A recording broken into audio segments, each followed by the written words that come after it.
Assalamu alaikum everyone, welcome to today's SLP video update for Monday 4th of July. Alright, so we do have 4th of July, which is actually a festival in the US, and we saw a little bit of rise for SLP here, but it seems like you didn't actually hold the retest, so you actually made a little bit of that small move to the upside, and then you actually came down, got trapped a little bit once again.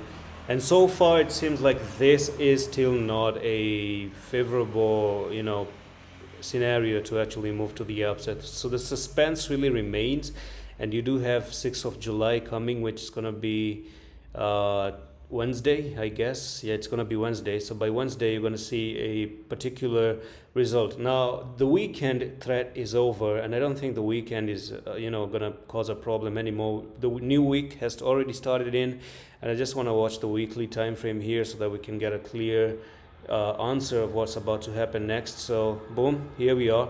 So far on a weekly time frame, it seems like you actually put in a bear flag. Do you see that? So there's a bear flag on the weekly time frame here, which you're actually losing the level. So I'm gonna show you that bear flag from there to there, and you do have this one from there to there as well.